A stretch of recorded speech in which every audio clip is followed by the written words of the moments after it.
At this point now, if you look at your guide sheet, it tells you now to pin the cuff right sides together to your sleeve. And the picture in your guide sheet is going to have this top edge of the style edge sewn down into place. It's going to be sticking so you can see it. Ours is floating free, and you will see why we want ours floating free when the time comes. So you are going to pin this to your edge. If you're doing the men's shirt, that your cuffs will be basted in place like you saw just a minute ago. If you are doing the ladies' shirt, you don't want to pre-baste those cuffs. And so this is a lady sleeve. I don't want to pre-baste those cuffs or pre-baste those pleats on if you're doing the ladies' shirt, because we inserted a different placket than what the pattern called for. The cuff doesn't quite fit exactly the way that it would have otherwise. And so the very first place that you're going to pin, you are going to line up this edge of the cuff with your placket, right sides together. And I'm going to pin this in place. And if you look, you want to barely be able to see that cuff seam out, what would be one more stitch beyond there. You want to just barely see that. And it will make you easier if you'll just pin both sides. And again, if you are doing the men's shirt, the cuff will exactly fit the shirt because you have already basted your pleats in place. So you'll put these two pins in, making sure that that cuff facing is hanging down and out of space and out of place there, and making sure that you just have a little bit more than a fingernail distance of your cuff hanging out beyond the edge of your placket. Literally barely a fingernail's distance. And then you'll pin this across, matching up your notches again.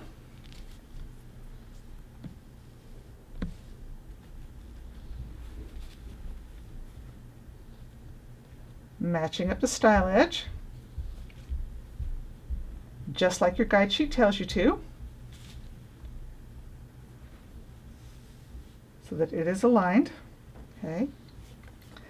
Now, if you're doing the ladies' shirt, and if you just put the pleats in where it says, you're going to find you have extra fabric if you had just basted those pleats in. So we have to resize the two pleats to fit in the space between the notches. And so basically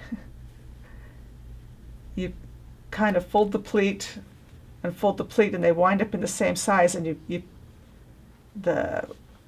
use the first clip of your pleat and fold it back to the edge of your placket, you'll find you have a pleat between the placket and the notch, and then your second pleat goes over the top of your notch, if that makes sense. So there was my first clip. I used that clip, but rather than lining the clips, I went clear back to almost to where the placket is. And then my second pleat starts there near my notch. And I make those pleats larger than what it called for in order for my shirt, my sleeve, to lay flat on the cuff. And then I'm going to pin those into place, turn the shirt right side out and look at them, make sure that they look and are the same size. You can measure those pleats, make sure they're the same size. Come to the right side here, and the same thing that we talked about before, you've got to make sure that your finger would go into the pleat, finger would go into the pleat, and then finger would go into your placket as it overlaps there, so that your pleats fold and turn in the correct direction. Make certain that you don't make that pleat, if you're doing the ladies' shirt, cover up any of that placket. You want to be sure that you just barely meet it and don't cover it up.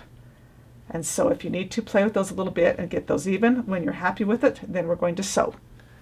A lot of times before I sew, I like to put a second pin just down here so that my placket stays parallel to the edge of my cuff. And you can see I have just one fingernail width of cuff that extends out beyond that placket, so that you can just barely see it. That is going to allow for the turn of cloth after this placket has been, or after this cuff has been sewn to the cuff facing. And just so that it doesn't slip or slide, I will quite often just put a second pin down there and make sure that my placket is laying exactly parallel to the edge of my cuff.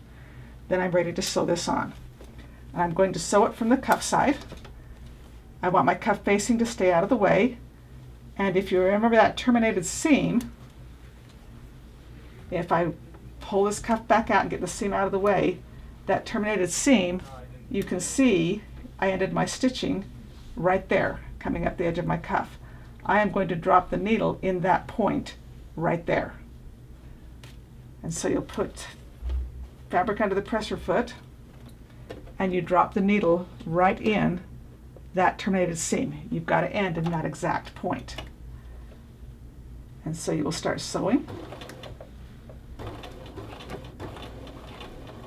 and backstitch right to that same point again, and you are just simply sewing this 5/8 inch seam,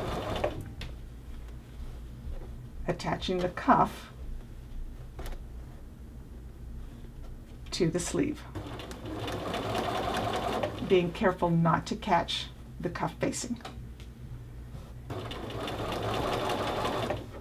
And again, you can see I've got my cuff facing separate. If you look at your guide sheet, remember that edge was turned under, and so you will have a folded edge sitting under here rather than a raw edge looking at it. But I am just pulling that cuff facing out of the way, sewing the cuff seam to the bottom of my sleeve.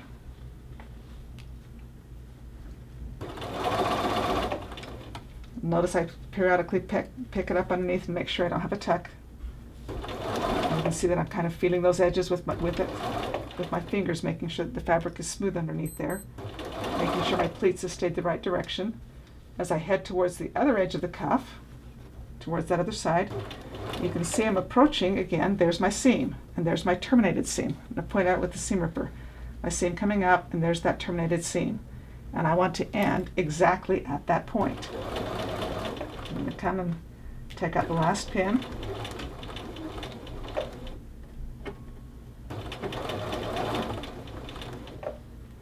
And sew and terminate at exactly that spot. So if you look at that, you can see that they met right there at the corner. That's what you want to have happen. And you don't want to catch your seams. You want to have all your seams free from each other. You want to make sure that those were not caught. Okay.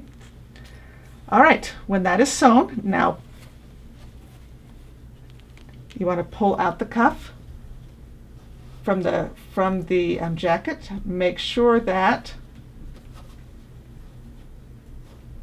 the cuff comes straight up to the placket. And if you wrap that around, that the cuff is coming straight up from the placket, that they exactly meet each other and are straight. You don't want to have a tuck in your placket, or you don't want the cuff to be sticking out on the edge. When that's good and you're sure your pleats are heading the right direction, we're now ready to make a sandwich seam and finish off that turned edge.